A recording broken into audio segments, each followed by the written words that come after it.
उन्होंने कहा 20% बिहार के वोट बाहर रहते हैं पलायन करके, वो फैक्चुअल है। उन्होंने कहा कि वो डुप्लीकेट होंगे, ये प्रिजम्पशन ही उनका गलत था। इस पूरे प्रक्रिया में चर्चा नहीं है कि कितने नए लोग हैं, हटने वालों की चर्चा है कि इतने लोग डिलीट कर दिए गए। कि नेता प्रतिपक्ष तेजस्वी जी ने जब वो बयान दिया था तो पीड़ा में दिया था, वो बयान महज बयान देने के लिए नहीं था। अंततः लोकतंत्र में जब इस तरह की बीमारियां, रुग्णता आती है तो कोई भी संस्था ये ना समझे कि वो आखिरी मुकाम, आखिरी मंजिल है और कोई उससे ऊपर की अदालत नहीं है। इस बार चुनाव के दौरान सीएसडीएस ने एक सर्वे किया था, बिल्कुल, जिसमें चुनाव आयोग पर भरोसे में भारी कमी आई। क्या वजह है कि 2025 में उसी एक्सरसाइज में इतना विवाद हो रहा है? आपने कभी देखा था कि देश का कोई प्रधानमंत्री चुनाव में भैंस मंगलसूत्र मुजरा वाली जुबान बोले? एक मुख्यमंत्री जी हैं जिनकी जुबान में अगर नफरत के शब्द ना आए तो कुछ बोल ही नहीं सकते। पहले दिन की वोटिंग के वक्त ही भगवान श्री राम की तस्वीर छोटी सी और प्रधानमंत्री जी की बड़ी सी तस्वीर, और वो उनके ट्विटर हैंडल पे हमें एक्नॉलेजमेंट नतीजों के बाद आया। एक्नॉलेजमेंट कि आपका कंप्लेंट नतीजों के बाद। ये मैं ऑन रिकॉर्ड कह रहा हूँ। इनका मुसलमानों को तो इनके लिए सबसे आसान है। इनकी पूरी की पूरी राजनीति मुसलमानों पर केंद्रित रहती है। वो अब सर से ऊपर पानी जा रहा है। पूरे देश में इस समय एसआईआर पर चर्चा है। बिहार का चुनाव सामने है। हमारे साथ बात करने के लिए मौजूद है आरजेडी के राष्ट्रीय प्रवक्ता, राज्यसभा सांसद मनोज झा जी। प्रोफेसर मनोज झा जी, क्योंकि राजनेता से ज्यादा इनकी पहचान अकादमिक प्रोफेसर के रूप में। सर बहुत बहुत शुक्रिया दरअसल से बात करने के लिए। सर पहला सवाल तो मैं यही जानना चाहूंगा, तेजस्वी जी ने कहा कि अगर यही सब हालात रहे तो हम चुनाव से अलग होने पर भी विचार कर सकते हैं। मैं ये नहीं कहूंगा सर कि बीजेपी और उससे जुड़े हुए संगठन ये कह रहे हैं कि आप हार के डर से ऐसा कह रहे हैं।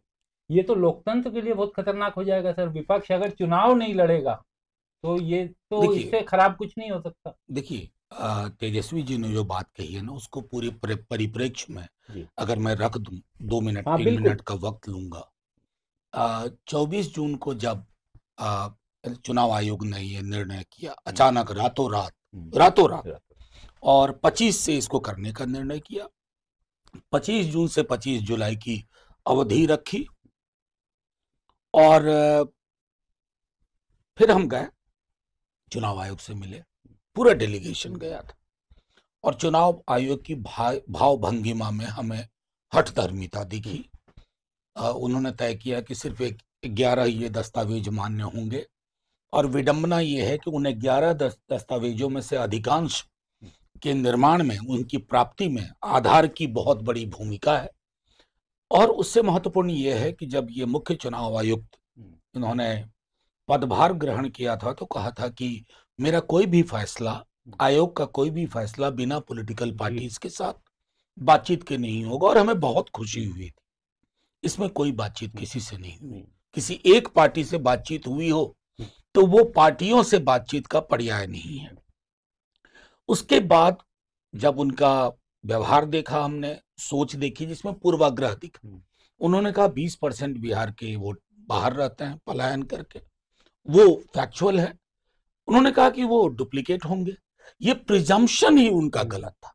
देखिए, प्रिजम्पशन से चीजें नहीं चलती हैं, एविडेंस से चलती है। व्हाट्सएप के विजडम से इस तरह की चीजें नहीं होती हैं। हमने फिर भी उनसे अपील की, जब हमें हासिलात कुछ नहीं हुआ तो हम चुनाव आयोग के इस फैसले के बारे में हम सर्वोच्च न्यायालय गए। आज 28 तारीख को उस पर हुआ और कल चर्चा होगी। उनके व्यवहार, जो एविडेंस आपके साथी लोग, पुराने नए साथी जो पूरे बिहार से दे रहे हैं, जहां मृतकों की लिस्ट में जीवित व्यक्ति है, एनरोलमेंट पे जोड़ है ताकि चुनाव सर्वोच्च न्यायालय में बताया जा सके कि हमने इतना % कवर कर लिया। अगर किसी ने कोई आपत्ति जताई तो उसको मिसलीडिंग, जो कि सोशल मीडिया पोस्ट कभी चुनाव आयोग का नहीं होता था, तो पर्दादारी चल रही थी। अभी भी आप जो देखें, जो कल परसों का अभी आंकड़ा है, चुनाव आयोग ने जब ये कार्रवाई शुरू की थी तो उन्होंने कहा था कि हमारे लोग जाएंगे और जिनका नाम है उनको कुछ नहीं करना है, प्री फिल्ड फॉर्म दिया जाएगा, आप फॉर्म पर हस्ताक्षर कर दो, अंगूठा लगा दो, और जिनका नहीं है उनका नाम इंक्लूड किया जाएगा 2 फॉर्म देते हुए, एक पावती का और एक जो बीएलओ ले जाएगा। इस पूरे प्रक्रिया में चर्चा नहीं है कि कितने नए लोग हैं, हटने वालों की चर्चा है कि इतने लोग डिलीट कर दिए गए। और डिलीशन का जो आंकड़ा है वो इस तरह से डिलीशन बता दिया गया है कि अब उनको अपील 1 और अपील 2 का भी अधिकार नहीं है। मैं ये चीजें परिप्रेक्ष्य में इसलिए रख रहा हूं कि नेता प्रतिपक्ष तेजस्वी जी ने जब वो बयान दिया था तो पीड़ा में दिया था। वो बयान महज बयान देने के लिए नहीं था, और उनका मानना था कि अगर हमारा चुनाव आयोग, उसका व्यवहार, उसका मॉडल बांग्लादेश के चुनाव आयोग की तरह हो जाएगा, जो हम सब जानते हैं कि बांग्लादेश में क्या हुआ, इलेक्शन रिग कर ली गई थी, तो जाहिर तौर पर वो हमारे लोकतंत्र के लिए सुखद नहीं है। और प्रतिकार के दृष्टिकोण से, ताकि आप कोर्स करेक्शन कीजिए, उन्होंने वो बयान दिया था कि हम उस संभावना पर भी बात करेंगे कि चुनाव में शिरकत किया जाए या ना किया जाए। लेकिन सर, जिस लेवल पर, मुझे ये बोलते हुए जरा भी झिझक नहीं है, जिस लेवल पर चुनाव आयोग काम कर रहा है और विपक्ष की आपत्तियों को दरकिनार कर रहा है, आपको लगता है कि विपक्ष के चुनाव ना लड़ने के फैसले से भी कोई उन्हें दिक्कत होगी? देखिए, मैं चुनाव आयोग, क्योंकि जो लाज हया शर्म जो हुआ करती थी वो तो अब दिखाई नहीं देती। देखिए, उसी वजह से विक्रांत जी, मैंने सोचा जब मेरी बात उनके समक्ष रख करके समझ में नहीं आई, तो मेरे कई दोस्तों ने, कई लोगों ने आर्टिकल्स अलग अलग अखबार में लिखे, खुद मैंने एक पत्रनुमा आलेख लिखा कि प्रथम चुनाव आयुक्त थे, मुख्य चुनाव आयुक्त थे सुकुमार सेन, उनकी ओर से मैंने मौजूदा ज्ञानेश जी को एक पत्र लिखा, बहुत ही इमोशनल सा, कि आपको क्या करना चाहिए, क्या नहीं करना चाहिए, और कैसे करना चाहिए जो करना चाहिए, मतलब उस तरह से लिखा। लेकिन मुझको लगता है कि बस एक ही उनकी कृपा रही कि उन्होंने उस पर भी मिसलीडिंग का ठप्पा नहीं लगा दिया। अंततः लोकतंत्र में जब इस तरह की बीमारियां, रुग्णता आती है, तो कोई भी संस्था ये ना समझे कि वो आखिरी मुकाम, आखिरी मंजिल है और कोई उससे ऊपर की अदालत नहीं है। सबसे बड़ी अदालत जनता है। जिस दिन जनता को ये लग जाएगा, अगर आपको अनुमान हो तो इस बार चुनाव के दौरान सीएसडीएस ने एक सर्वे किया था, बिल्कुल, जिसमें चुनाव आयोग पर भरोसे में भारी कमी आई। ये कमी क्यों दर्शा रही? 2003 में भी तो एसआईआर हुआ था। बिल्कुल, 2003 के एसआईआर को मैंने गूगल करके देखा कि कोई विवाद का एक लक्षण मुझे अखबार में छपा होगा, मीडिया में आया होगा। 2003 में टेलीविजन था, अखबार तो हमेशा से थे, मुझे एक नहीं मिला। तो क्या वजह है कि 2025 में उसी एक्सरसाइज में इतना विवाद हो रहा है? जाहिर है कि कार्यशैली का फर्क है, जाहिर है कि चुनाव आयोग की विश्वसनीयता न्यूनतम सूचकांक पे है। और इसलिए मैं कहता हूं कि अंततः जब जनता अपने हाथ में चीजों को ले जाती है, तो संस्थाओं को इतना बड़ा झटका लगता है कि वो नए सिरे से उसके निर्माण की अवधारणा गढ़नी पड़ती है। सर, दिल्ली का चुनाव, एक सवाल दिल्ली के चुनाव से जोड़ते हुए लेता हूं कि दिल्ली के चुनाव में हमने देखा था नई दिल्ली सीट पर 1100 रुपए नगद बट रहे थे। आपने भी कहीं नहीं सुना होगा, कहीं नहीं देखा होगा, लेकिन वो बड़ी, उसे जनरलाइज कर दिया गया, सामान्यीकरण कर दिया गया, कोई कार्रवाई किसी तरह की होती हुई दिखाई नहीं दी। पत्रकारों ने बहुत शोर मचाया, तो ऐसे ही एसआईआर पर भी बहुत शोर मचता रहेगा। देखिए, ये तो हम लगातार देख रहे हैं। आपने कभी देखा था कि देश का कोई प्रधानमंत्री चुनाव में भैंस मंगलसूत्र मुजरा वाली जुबान बोले? एक मुख्यमंत्री जी हैं जिनकी जुबान में अगर नफरत के शब्द ना आए तो कुछ बोल ही नहीं सकते। मतलब कई दफा मैं तो सोचता हूं हंस करके कि अगर हेट कंटेंट हटा दिया जाए तो ये लोग तो मूक हो जाएंगे, बोल ही नहीं पाएंगे, क्योंकि वही कंटेंट इनका है।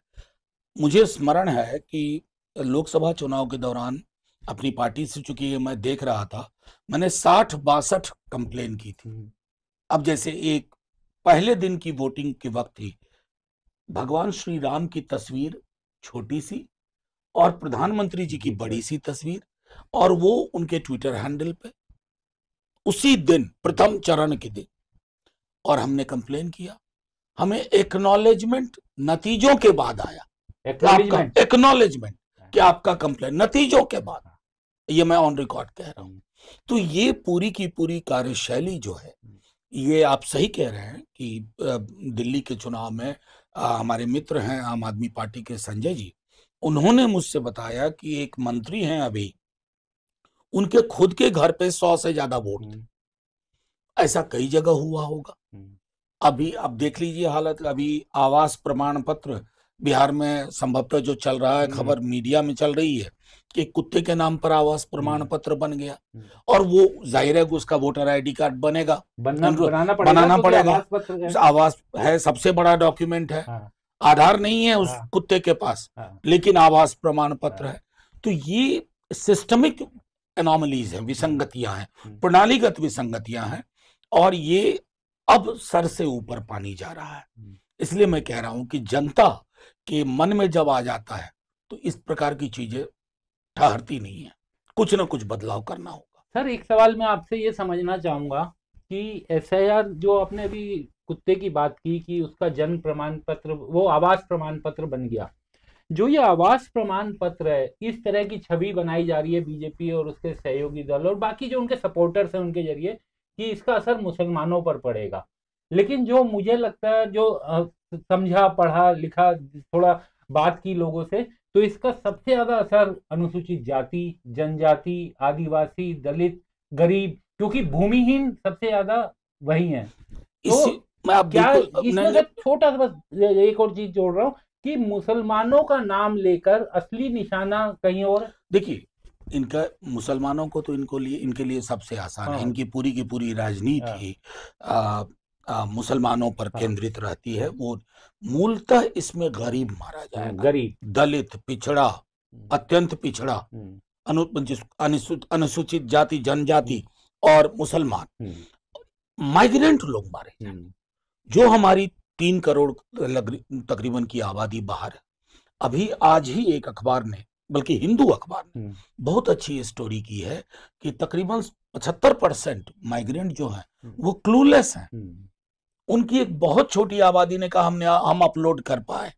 तो ये एक तरह से, जो मैं हमेशा मानता हूं कि ये इलीट तंत्र का एक प्रकार का कू है, विद्रोह है सबाल्टन के खिलाफ।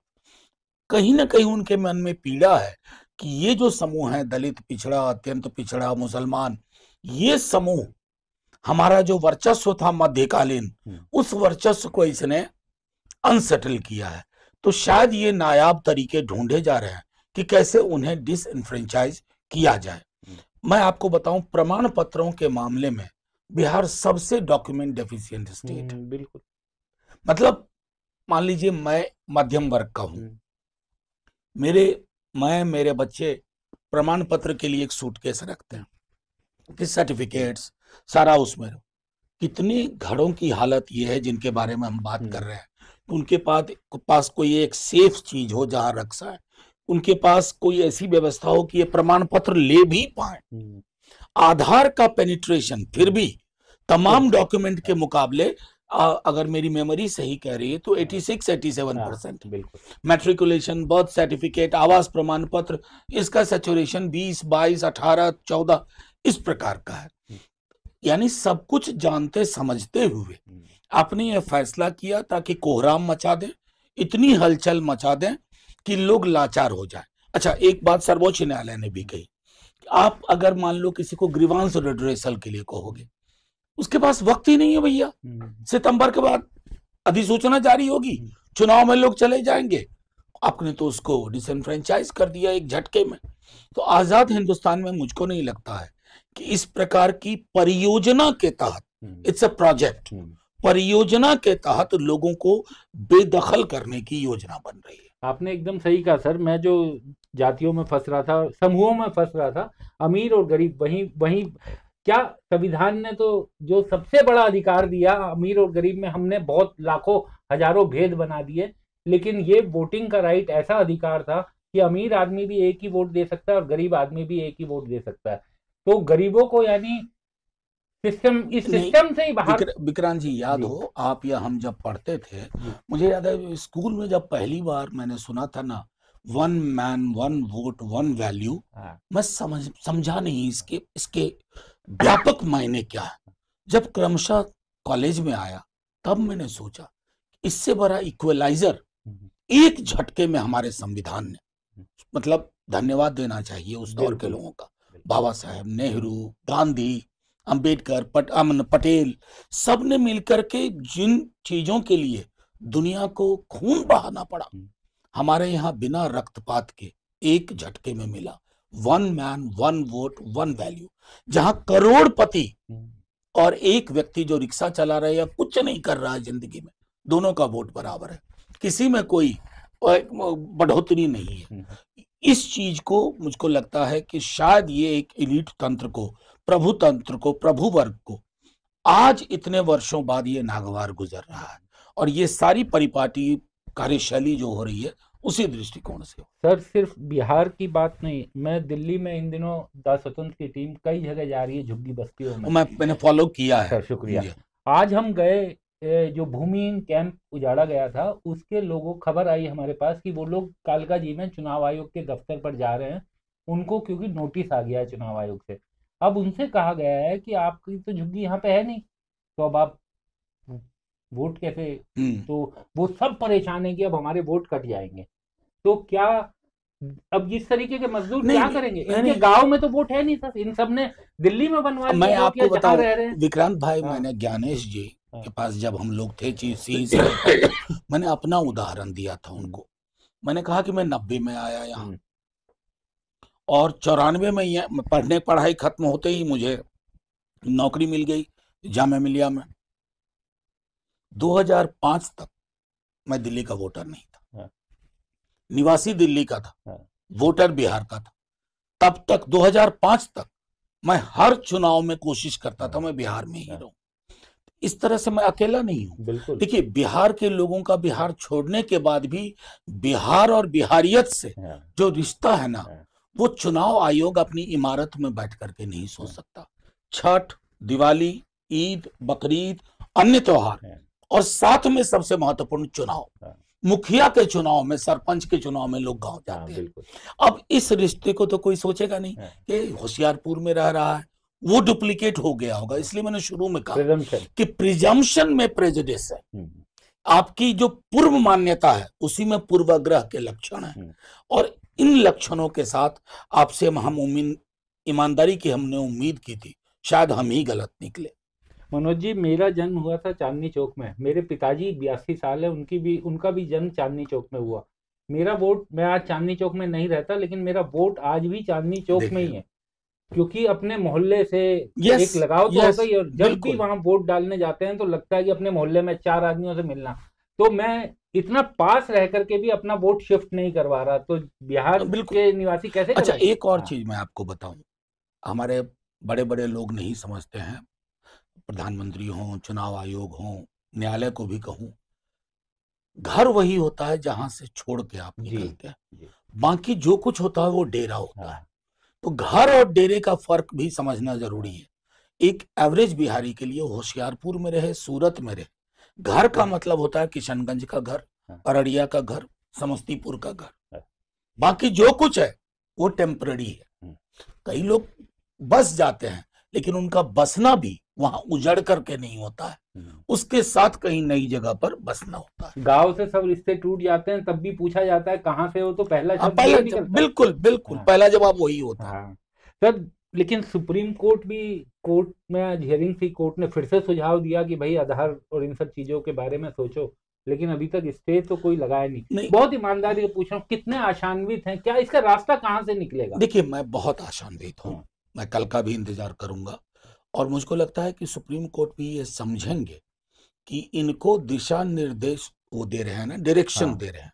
उन्होंने पिछले हियरिंग में भी कहा था कि इंक्लूजन को मैक्सिमाइज करने के लिए आप आधार, ईपीआईसी और राशन कार्ड को करो। आज भी रिटरेट किया है। मुझको लगता है कि संभवतः चुनाव आयोग जिस जुबान का इंतजार कर रहा है, संभवतः उनको वो जुबान भी उपलब्ध हो जाएगी माननीय सर्वोच्च न्यायालय से, क्योंकि माननीय सर्वोच्च न्यायालय, जितना मैं समझता हूँ, वो इस अंधी गुफा में, और मैं देश की कमोबेश पूरी स्थिति के बारे में कह रहा हूँ, इस अंधी गुफा में रोशनी का अगर छोटा सुराग भी है तो वो न्यायालय है, सर्वोच्च न्यायालय है। सर एक अंतिम सवाल, क्योंकि चुनाव पे तो बात करने के लिए अभी कई महीने, अभी तो पहला बड़ा मुद्दा एसआईआर था, लेकिन फिर भी मैं जानना चाहता हूं कि आरजेडी कहाँ खड़ी है इस समय बिहार चुनाव में? क्या आरजेडी अपने बूते अकेले सरकार बनाने का के लिए सक्षम खुद को देख रही है, या कुछ और साथियों को भी जोड़ने की देखिए, तलाश चल रही है? आरजेडी महागठबंधन के नेतृत्व में है, हाँ। तेजस्वी जी की लीडरशिप में ही सब कुछ हो रहा है। और मैं अपनी बात कहूं उससे बेहतर कहूं, आप जो पेशानी पे बल देख रहे हैं बीजेपी के, जेडीयू के या नए नवेलों के, उस पेशानी के बल में वो रहस्य छुपा हुआ है कि चुनाव के नतीजे किसके पक्ष में जा रहे हैं। बहुत बहुत शुक्रिया। तो आज हमने बात की, और इसी तरीके से आपको बात करवाते रहेंगे अलग अलग दल के नेताओं के साथ। बिहार का चुनाव बहुत रोमांचक है, लेकिन हम ये चाहते हैं कि चुनाव ना सिर्फ निष्पक्ष हो बल्कि निष्पक्ष होता हुआ दिखाई भी दे। कैमरामैन शाहनवाज के साथ विक्रांत यादव, द स्वतंत्र के लिए। हमारे चैनल को कृपया लाइक करें, सब्सक्राइब करें और अपने साथियों से भी जरूर करवाएं। शुक्रिया।